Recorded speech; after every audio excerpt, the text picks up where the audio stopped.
Hey everyone, this is Mike Dorsey with the Tennessee Urban Forestry Council, and welcome to Tennessee People and Trees. And today's episode, we have a unique guest. We have Linda Collins. Linda is a retired biology professor from the University of Tennessee, Chattanooga.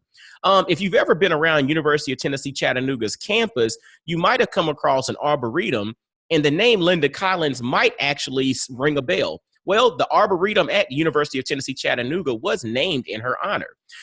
In addition to that, she also has a unique story about a property that she's connected to in Signal Mountain, Tennessee, that's connected to a former state senator from the state of Tennessee. And there's a unique story there and how it connects to trees and arboretum, and it's going to be a really cool story. So, ladies and gentlemen who are tuning in and connected to TUFC, the Tennessee Urban Forestry Council, and listening in to Tennessee People and Trees, let's welcome our friend Linda Collins. How you doing? Good, fine, Mike. Thank you so much. My story starts with some dying trees, black pines, around Holt Hall, the biology building at UTC. I went to talk to our wonderful facilities director, Tom Ellis, who is still there, about the trees. And he said, what we desperately need is a campus landscape master plan. He said, we in facilities don't know about landscaping at all. He said, all capital projects in the UT system end at a foundation. There's no money for landscaping much at all, and he'd heard a landscape architect speak about how important that was for recruiting and all, and it just made me think, surely we can raise some money to hire a landscape architect to do a landscape master plan at UTC. And long and short, we did raise the money for it and hired Ross Fowler out of Knoxville, wonderful outfit, and they designed a campus landscape master plan. Before this time, UTC was just simply a collection of buildings with very few trees, certainly not pedestrian sidewalks at all. It was not a very welcoming campus, and in fact, the heart of the campus was a major thoroughfare, and where there was lots of traffic. That since has been closed with this plan, and a staff person actually was injured severely trying to cross that road. So we went from a campus like that, at least then, to the plan. Well, we had the plan, and then of course, as Mike Fowler kept reminding me, it's going to take a lot of money to implement that plan, Linda. And we were very fortunate that our committee that consisted of students and faculty and staff and also some administrators, including the head of development, the vice chancellor for development, Dr. Margaret Kelly. She was on board, and that was really the breakthrough because she identified two very generous donors, and we were able to start implementing the plan. The sidewalks, planting the trees. We planted over 600 trees, and that all started about 2003, less than 20 years ago. And I wondered if I'd live long enough to see some of the effects, because sometimes it takes trees a little while to grow. We did plant some trees that were pretty fast growing, and I was just on the campus last week, and it's just remarkable, the transformation. I have a question for you. You mentioned that all of this started with your desire to save some dying trees, right? So, and I know you're a retired professor in biology. What about you, or what about your interest led to you, even noticing that? Because I assume that you're not the only person that noticed these dying trees, but what sparked your interest to want to do something about it? I'm not sure. I've just loved the natural world. I've loved hiking in the Smokies. I've loved learning how to identify most of the common wildflowers and trees. And I think it's it's almost since childhood, that I Mm. had that interest. And somebody just told me, they said, go talk to Tom Ellis, and so I did. Got some help with that. Mm. That's interesting because again, I try to think of things like the why. It's like what was that catalyst or what was that thing that sparked you to think about even taking on something or even doing something about it? Because again, you're on a college campus, thousands of people pass those trees daily. Nobody decided to do anything. You were the one that decided to, let me make a call and see what we can see what we can make to happen. Yeah. Well, I give him a lot of credit, because if he hadn't said what we needed, a master plan for the campus landscape, that would have been it. So Mm. he deserves a lot of credit. In fact, one of the loveliest things about all this work with this committee, it's ad hoc. We just sort of threw ourselves together. Mm-hmm. It was a terrific synergy that went on between Mm. students, the faculty, the facilities staff. Mostly what the facilities staff hears, as you can imagine, from faculty and students, are complaints. Our air conditioning isn't working. There's a leak in the bathroom, Mm. and we all were able to work together and actually become very, very good friends over this. And it was a synergy that just kept growing. That's all. And the thing is, that's how a lot of things, I mean, what I've come to learn in life in regards to synergy, it starts with a common interest. You know what I'm saying? So like we're all working towards something, or we have this, something bigger than us in mind. And when we all come together with that particular energy kind of connected to it, then you have the capacity for synergy to take place, or for synergy to show itself. And then the sum ends up being greater than the parts, which ended up happening. In this case, I mean, you all planted over 600 trees, but then you also, and this is something I can't gloss over. You said prior to this, or prior to this plan, UTC was not a welcoming campus from a visual perspective. It was just a collection of buildings with streets running through it. So you all actually, from your synergistic approach and your ad hoc committee that you put together, opened up this opportunity for UTC to now be a welcoming campus, and you planted over 600 trees. That's Yeah. powerful. Yeah. Yeah. I mean, that's powerful. And then let's even this even leads to, you all establish an arboretum. So how did the planting of 600 trees and this global plan lead to the actual creation of an arboretum that's actually certified by the Tennessee Urban Forestry Council? Well, that's a rather funny story, I guess, that I'm going to have to tell on myself. We received at home the Tennessee Conservationist for years, which is part of the Tennessee Environment and Conservation Department, puts that wonderful magazine out. Mm-hmm. And I happened to read that ETSU was a state certified arboretum, and we were long time UTC basketball fans. Okay. Okay. And our biggest and toughest competitor was ETSU. And Ooh. purely sort of a competitive thing, I thought, my golly, if ETSU can have the arboretum, so can UTC. It's amazing how a sports rivalry can lead to an arboretum. Y'all think about that. Sports rivalry to arboretum. I don't think you'll ever hear that connection anywhere else. That's actually what happened. And so they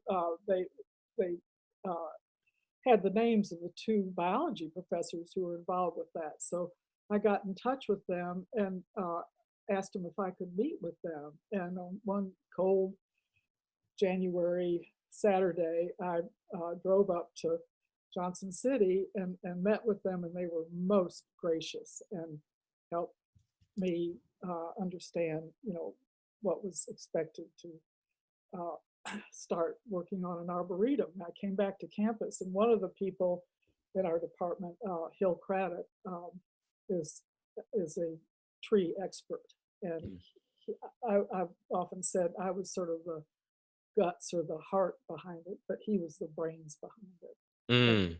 Wife, who's also a very fine tree expert, helped a lot. And again, it was a synergy with students. who were involved. One student, Jillian Koss, a graduate student, worked very, very hard on that arboretum in the heat of the summer, identifying and starting to label the trees. So, I'm gonna tell you, it's one thing that's interesting there, and I think you were smart, and it's kind of hints us off to your smarts that are going on here, because you mentioned that the spark to you wanting to create the arboretum was this basketball rivalry between UTC and ETSU. When you reached out to the professors at ETSU, it doesn't seem like you hinted that because of this rivalry, I have to come and because, so you didn't put all your cards out there because they might not have been they might have been a little more reluctant to share their information if they knew this was a rivalry that spawned or that was the catalyst behind this thing, huh? yeah, especially if they were basketball fans. See, you're a smart lady, Linda, smart lady. Or sneaky, maybe. Maybe. There's probably a fine line between the two. I love it. I love it. And so you all, in essence, after this, you kind of gathered your people together. You all created an arboretum on the campus of UTC, correct? Level 2, over 60 species. That is pretty awesome. Pretty awesome. And so to that, what has been the response by the students, the faculty, and even folks who just visit UTC's campus, since the establishment of, this level 2 arboretum? What has been some of the feedback that you all have received on it? Well, I think some people don't even know, and that's fine. Mm-hmm. Feedback has mostly come from the transformation of the campus, that are growing. I've heard people say, this really was ugly before. I can't believe how nice it is now. This was ugly before, and I can't believe how nice it is. And I'm gonna tell you what's interesting about that. Again, for someone who's maybe not from the world of trees, sometimes you just see trees as just just part of the backdrop.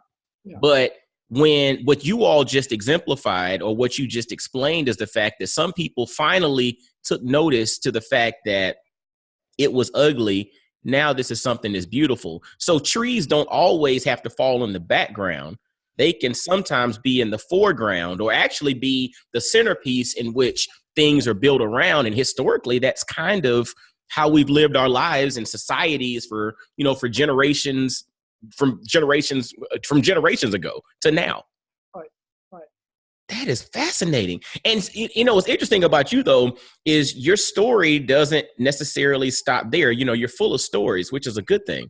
And so not just the UTC Arboretum that's named in your honor, you also have, and this is from a connection that you and I had a few months ago, you also have a connection to a property that's on Signal Mountain, Tennessee, that was the former property of a Tennessee state senator.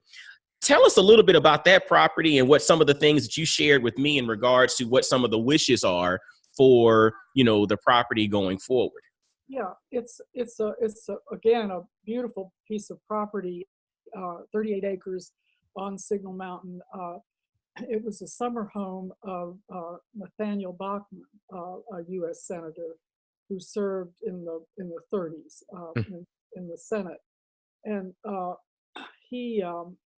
is a beautiful old house, a stone house that was built in 1912, a barn and a number of outbuildings, a large apple orchard, and a blacksmith shop and all. And he had one daughter, Martha Bachman McCoy, who moved with her husband and her daughter to the property as a permanent home. And then Martha McCoy lived to almost 100, died in 2004. And before she died, she gave some of the property to our little town of Walden, which is on Signal Mountain. And then the town bought the remaining parcels of the property. And there were 3 separate deeds. And each of the deeds, she asked the property be used as an arboretum, park, or recreation area. Wow. And when I heard about that, I thought, well, I've done that before with a whole lot of help, and we should try to do that again. I thought, well, we can call ourselves an arboretum because that's what she wanted, but we need to go through the rigorous process of applying through the Tennessee Urban Forestry Council for that. When we took the property over, it had fallen into quite disrepair. Um, as I say, she was very elderly. She had a caretaker on the property who was also elderly, and I really had some concern about the application, and we'll see. We're about to apply. Okay.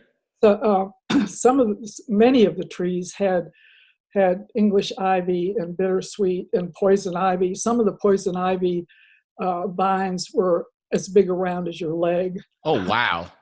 And we've had one person, almost retired obstetrician gynecologist, who's sort of taken it on himself to do all the work of trying to get the vines out of the trees and save them. And that's an issue I think we'll have with the inspection about the maintenance of the trees. In fact, I was so concerned, I asked John Nessel, an arborist, and who was one of the inspectors on the UTC Arboretum, to come up and give us some advice about whether we should even apply because of all of the neglect of and he is just a delightful person. And he when he arrived, we said we'd be happy to pay him for coming up and helping us. And he asked me and the person who's doing all the work on the trees, he said, well, how much are you getting paid? And we said, nothing, this is volunteer. And he said, well, I'm here to help. And he pulled out a big mallet with a rubber head on it. And in fact, the person who's doing all the work on the trees, who has a delightful sense of humor, he said, John, I think you can put that mallet away. I think we can take care of Linda by ourselves. And just sort of sealed the deal. And then, of course, he used it like a stethoscope. He didn't use it on you, though, right? No, not on me. He would pound on the trees to see if they were hollow or not.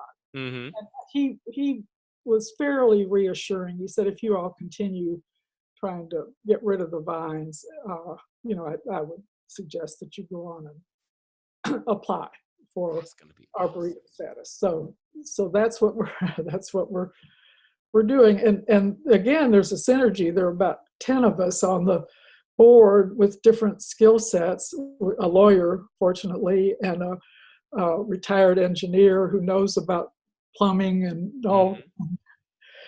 all kinds of things. And we're just volunteers trying to get the place back up. And that's cool. People are enjoying it thoroughly. So that's so awesome. I mean, you find joy in the creation of this. I mean, it's a learning process, but then it's a community that comes together to build something and to create something that will be of public use going forward. So it's like this, when we think about doing things in life, we think about legacy, right? And I heard a guy speak not too long ago, and he mentioned the fact that true success is when my successor succeeds. And that's something I've really taken to heart. And so to your point, the things that you all are putting together are legacy items that will, succeed after you've gone on to something else, after you've gone on to another project or to another scenario. It's something that's going to be there and will tell a story that will leave memories, that will give the opportunity for connection and community. Even when you're not there, it basically speaks for you when you're not there. And that's such an awesome thing to be a part of. Well, it is. And, we that property almost was lost. The town had spent way too much money on architectural fees. And in a town meeting, a very respected man who is a volunteer himself just stood up and said, I don't think the town ought to spend any more money on McCoy. I've told you that before, he said, and I don't think You should. And so again, this small little group of us got together and decided what we needed was an old-fashioned town forum to see if Mm, we could save it or not. And that was only 4 years ago. And wow. we did meet. About 60 people showed up, and we had a survey, and it was clear that the property needed to be saved. The So people have spoken. yes, yes, yes, yes. I love it. And so you all are going through the process with that of creating an arboretum on it's McCoy Farms. Is that the McCoy Farm and Gardens. Yes, McCoy? the gardens are a very important part of it. Martha McCoy had beautiful gardens, and a group of master gardeners have taken over restoration of those gardens, and they are just luxurious. Mm. And are there any other plans outside of just the garden and the arboretum with like some of the structures that you mentioned as well?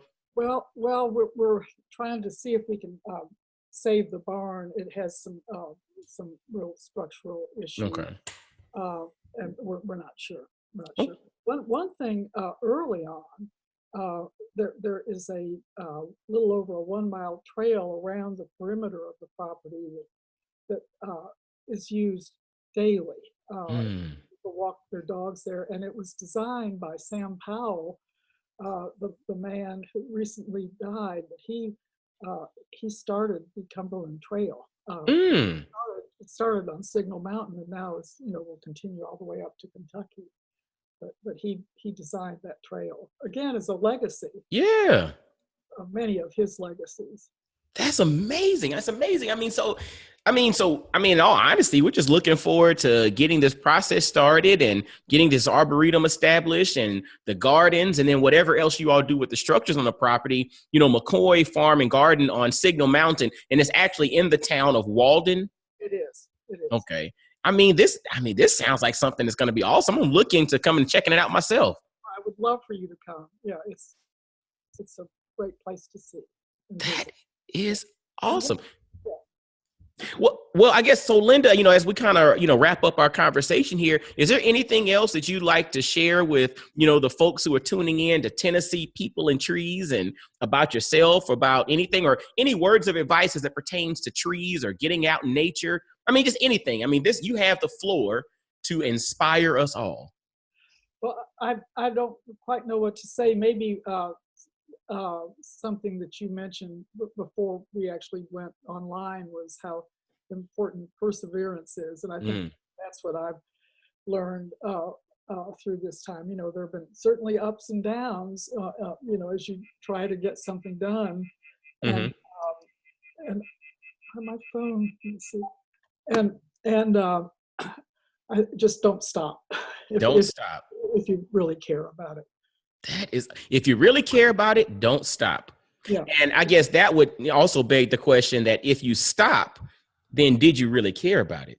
Well, that's true. That's enough. Oh, That's so awesome. So awesome. So, ladies and gentlemen, make sure you pay attention. If you're especially in the Chattanooga area, if you heard the name McCoy Farm and Garden, if you have an opportunity to go check it out, see the gardens, this arboretum that's going to be established in the near future, go check it out, go support it. And if you run into a lady that you see right here on the screen named Linda Collins, tell her hello. Let her know you heard about her on, Tennessee People and Trees, and interview with the Tennessee Urban Forestry Council, and go shake her hand, because some of that synergy that she talks about might rub off on you in your endeavors in life. So I would encourage you to do that. Thank you. Well, Linda, I want to thank you for taking time out of your schedule to share with us today. And we'll definitely be in touch. We'll definitely be out to support you. And I hope all the folks that are listening get down to Walden, Tennessee to check out McCoy Farm and Garden. But also, if you're in Chattanooga, go through UTC's campus, University of Tennessee Chattanooga's campus. And if you come across the Arboretum, you're going to see a familiar name, Linda Collins, on it. Just know that you heard the backstory of that here on Tennessee People and Trees. And until next time, y'all have a wonderful day. We'll talk to you soon. Bye-bye.